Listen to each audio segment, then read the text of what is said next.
en una serie de modelos que paso a paso van resolviendo.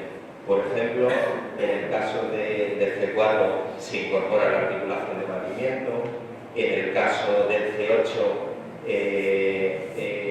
se incorpora la articulación de arrastre que alivia problemas de fatiga, en modelos posteriores como el C19 el rotor orientable y finalmente alcanzamos la madurez con el C30. Son pasos que se van dando y que nos van acercando a la posibilidad de volar con un rotor motorizado en una configuración de aeronave ya más conocida como la SL. Bueno, quiero destacar hitos paralelos desde el punto de vista académico que son fundamentales y que están directamente relacionados con esta casa en la que estamos. Otro de los grandes ingenieros del hospital, junto a Juan de la Cierva, es Emilio Herrera Linares. Emilio Herrera Linares tiene una concepción de la ingeniería muy de estadista, mientras que, luego lo seguiré, ¿no?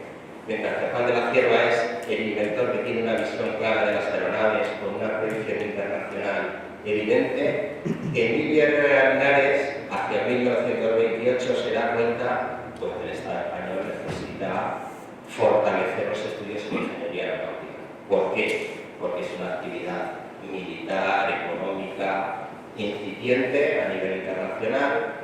En ese momento en España hay solo 11 ingenieros aeronáuticos formados en el extranjero y llega a la conclusión de que tiene que haber un centro de estudios superiores para formar esos ingenieros.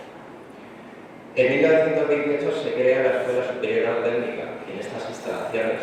Es la precursora de la Escuela Técnica Superior de Ingenieros Aeronáuticos, que actualmente es la ETSIAR, el centro donde yo trabajo. De ahí se podrán imaginar el respeto y la emoción que uno siente al hablar aquí, ¿no?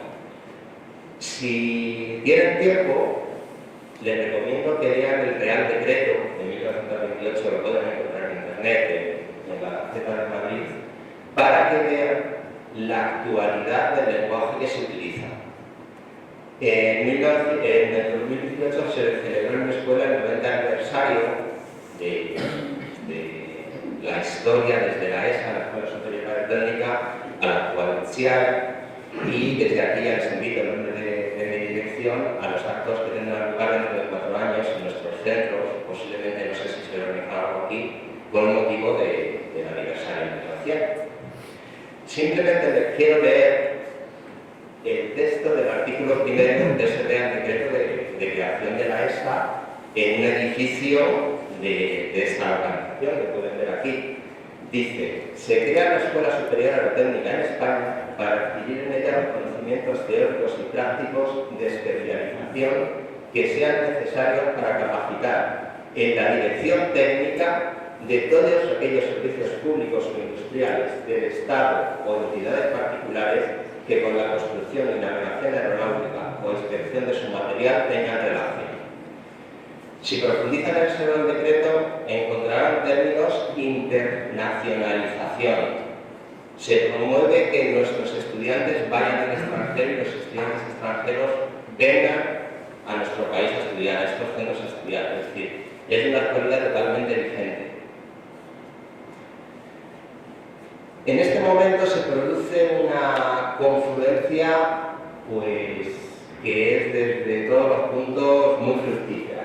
Por ejemplo, Juan de la Cierva, que lo tienen aquí, acude a unas conferencias en estas instalaciones cuando ya su aeronave ha demostrado su madurez, ¿no? Cuando ya los últimos prototipos, y presenta a los ingenieros de la ESA sus preocupaciones sobre la posibilidad de que su autogiro sea inestable, sobre todo a altas velocidades, esos movimientos dinámicos del rotor que él ha probado con éxito, pero que requieren una investigación más profunda.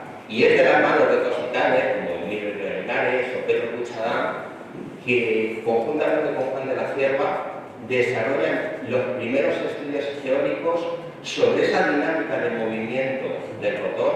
Nosotros lo conocemos como la ecuación de movimiento de Juan de la Cierva, que abre camino a la profundización en el conocimiento del comportamiento de rotores, que va a ser fundamental para posibilitar el control de los rotores helicópteros, que va a ocurrir de forma inminente. Con los desarrollos de Juan de la Cierva, antes el coronel lo comentaba, ¿no? Había un aspecto de este inventor de internacionalizar su producto con generosidad. Se hacen acuerdos de patentes con los Estados Unidos, con el gobierno inglés. Hay una relación muy interesante con Raoul Hartner, que es su homólogo inglés. Raoul Hartner, que también es un desarrollador de autogiros, aquí tiene una de sus unidades, colabora inicialmente con Juan de la Cierva, pero tiene una visión clara. La visión clara de Raoul Hartner es que el autogiro es simplemente un laboratorio para resolver problemas y conseguir un vuelo exitoso con él. Juan de la Cierva piensa que no, que el autogiro por sí mismo va a ser una aeronave que se va a utilizar y que va a ser una aeronave útil y de éxito. Lamentablemente Juan de la Cierva muere en 1936, en diciembre, en un accidente aéreo, irónicamente en una avión a la fija, en un trayecto de Londres a Ámsterdam, con lo cual desaparece uno de los principales impulsores de la idea. Sin embargo, ha dejado su legado. Ha dejado todo preparado, sobre todo en esa colaboración con grandes científicos e ingenieros españoles en el estudio del comportamiento del motor, para que, por ejemplo, en 1931, Boris Yuriev, de la escuela soviética, incorpore los mecanismos de control de paso colectivo, y paso cíclico, que son los controles que utilizan los helicópteros modernos, al motor principal.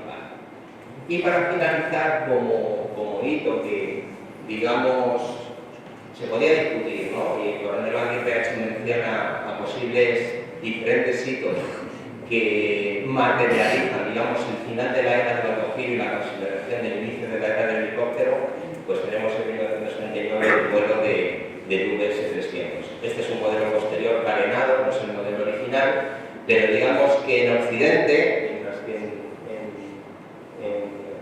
en la región del este se considera en 1931 a Boris Yuriev como el que establece el inicio de la era del helicóptero. En Occidente solemos considerar los vuelos del US-300 de Airbus. Les decía, la complejidad de controlar un rotor es tal que no es hasta 1946 cuando un 47 de la mano de Lawrence Bell y de Arthur Young consigue el primer certificado de navegabilidad. Piensen en qué situación está la aviación de la fija en 1946. Ha pasado la Segunda Guerra Mundial, los vuelos transatlánticos son habituales, las fortalezas volantes. Volar con las rotatorias es ciertamente crítico y complejo. Quiero resaltar algunos hitos históricos de la versión académica para que tomemos conciencia del sitio en el que estamos. De la ESA, que se crean estas instalaciones en 1928 y que mantiene su designación en 1939, con el advenimiento de la dictadura, pasa a ser una academia militar, la Academia Militar de Ingenieros Aeronáuticos, hasta 1948, y en 1948 vuelve a retomar el carácter civil y la capacidad de formar ingenieros aeronáuticos. Pasa a ser la Escuela Especial de Ingenieros Aeronáuticos. Resalto este hito en 1948 porque en 1949 es la primera vez en estas instalaciones aparece una asignatura con el nombre de hélices, que es una precursora de las asignaturas de la nave de las rotatorias. En 1954 se asigna Ciudad Universitaria. Ya se plantea que las escuelas superiores de ingeniería pues tienen que de algún modo centralizarse. En 1957 obtiene la designación definitiva de Escuela Técnica Superior de Ingenieros Aeronáuticos.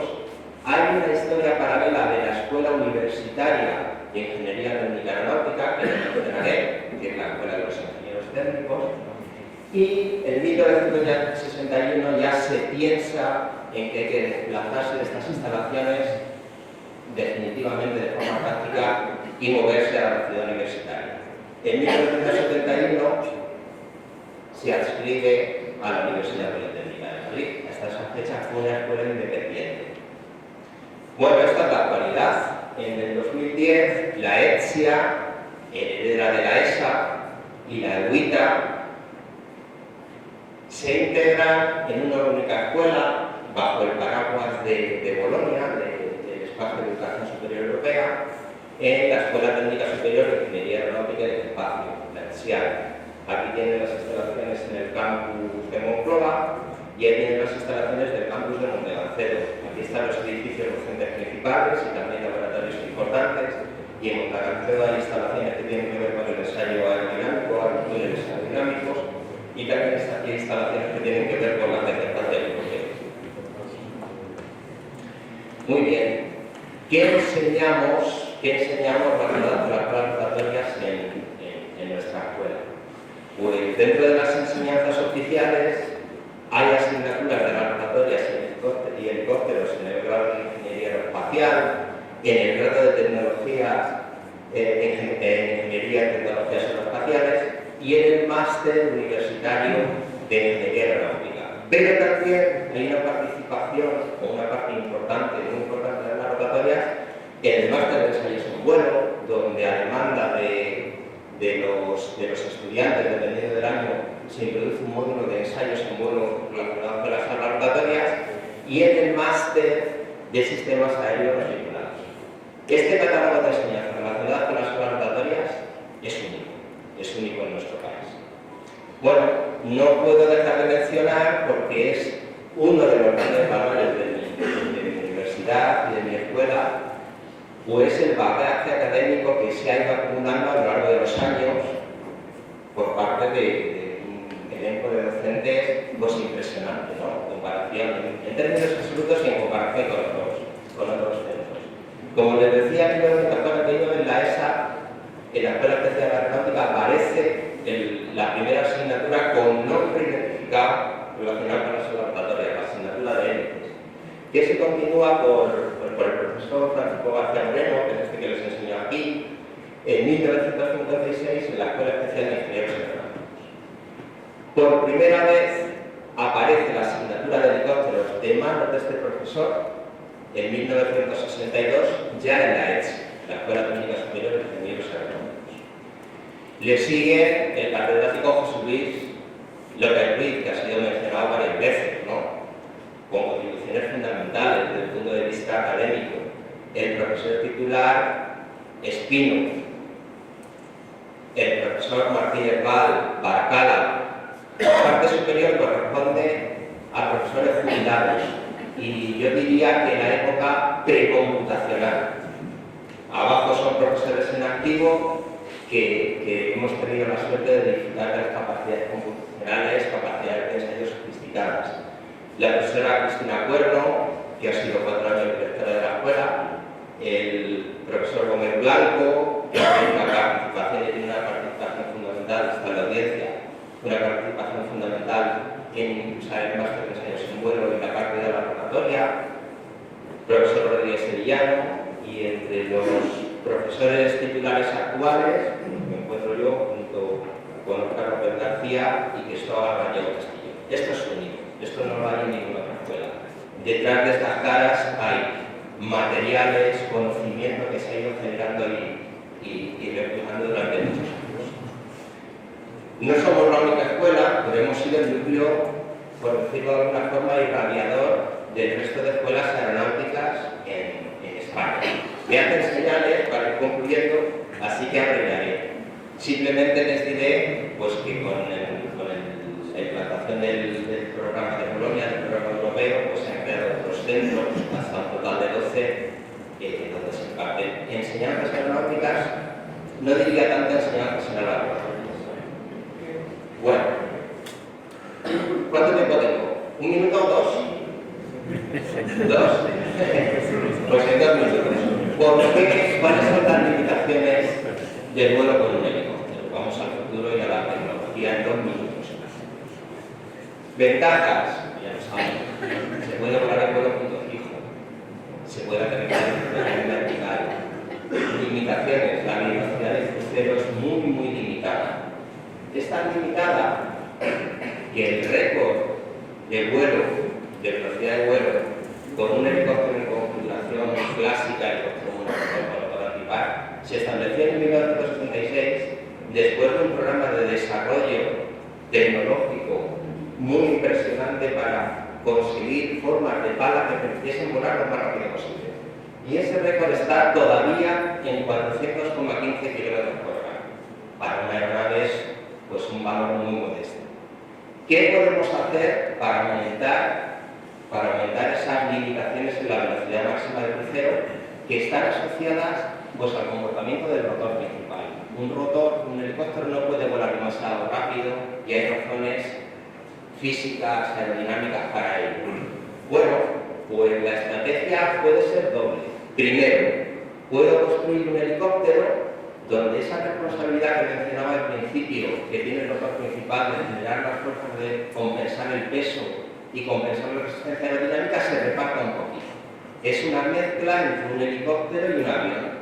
Esos son los helicópteros compuestos, que son helicópteros que incorporan elementos de aeronave fija, por ejemplo, una hélice empujadora o dos hélices tractoras y dos semialas. Eso permite que el rotor pueda volar a velocidades superiores, porque tiene menor responsabilidad.